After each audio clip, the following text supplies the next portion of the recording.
Welcome to Tech Blueprint, a window that lets you know the latest technology news in the world. Today we have to talk about one thing.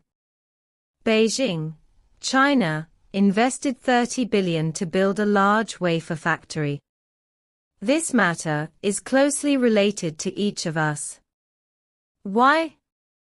Because it is related to the future of China's domestic chips and whether people can use cheaper and better electronic products. 1. What is Beijing going to do with a big investment of 30 billion? First of all, we have to understand that 30 billion is not a small amount. It can buy many buildings. So why does Beijing spend so much money to build a wafer factory? In fact, there are many reasons behind this. We all know that this is a digital age, and everything is inseparable from chips.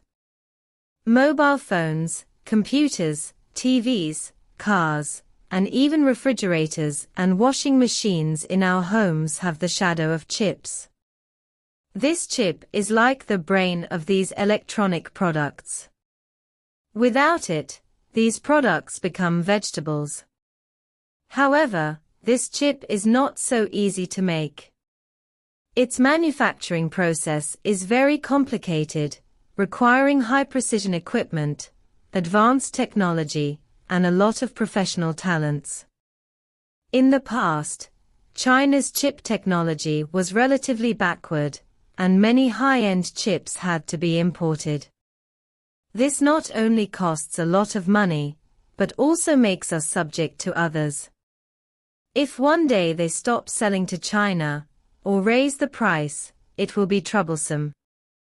Therefore, Beijing spent 30 billion to build a wafer factory, this time to improve China's chip manufacturing capabilities, so that China can make more and better chips in the future.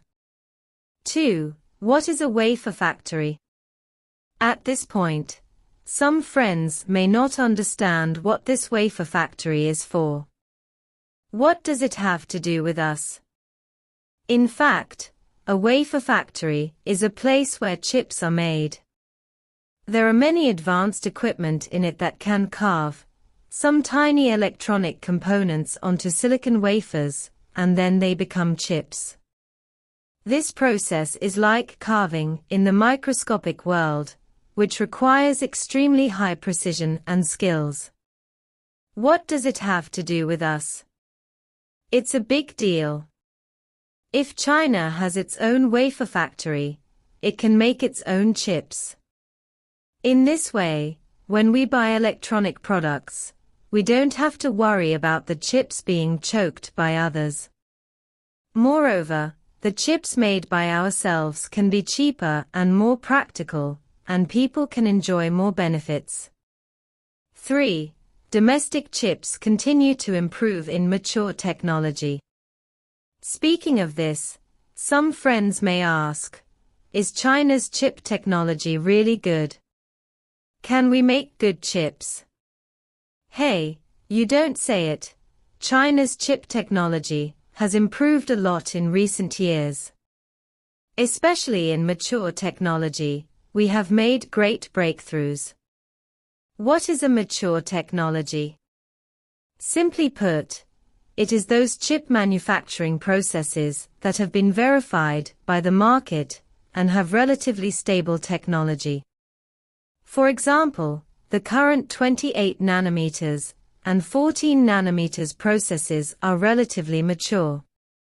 In the past, China was relatively backward in these processes. But what about now?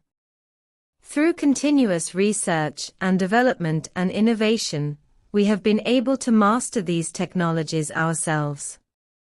Just like Huawei and SMIC, they can already manufacture chips with mature processes, such as 28 nanometers and 14 nanometers. Moreover, we have to know one thing: chip manufacturing is not achieved overnight. It requires a long period of accumulation and practice to slowly improve. Now that China has made progress in mature processes, it means that we may also make breakthroughs in more advanced processes in the future. 4. The future of domestic chips, unlimited possibilities. At this point, some friends may be eager to know, what is the future of China's domestic chips?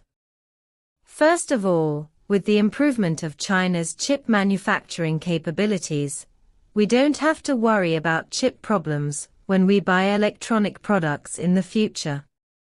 Whether it is mobile phones, computers or other products, we can use our own chips. In this way, we can better enjoy the convenience brought by technology. Secondly, with the continuous advancement of China's chip technology, we may also apply chips to more fields. For example, smart homes, autonomous driving, artificial intelligence, and other fields all require a large number of chips to support. If we can master these technologies ourselves, we can better promote the development of these fields. Finally, I have to say, the future of domestic chips is not something that we can decide for one or two people. It requires the joint efforts and support of our entire society.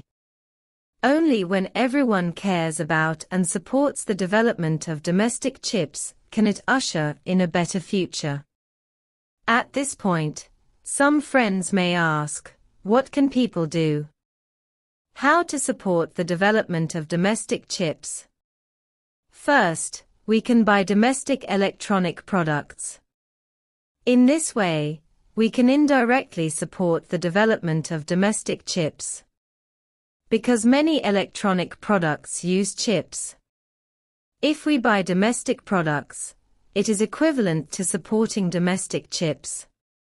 Secondly, we can also pay more attention to the news and dynamics of domestic chips.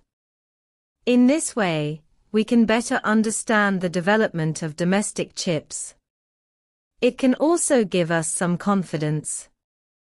After all, the development of domestic chips is closely related to each of us. Finally, I have to say, this support for domestic products is not a temporary thing. It requires our long-term persistence and hard work. Only when each of us cares about and supports the development of domestic chips can it become truly powerful.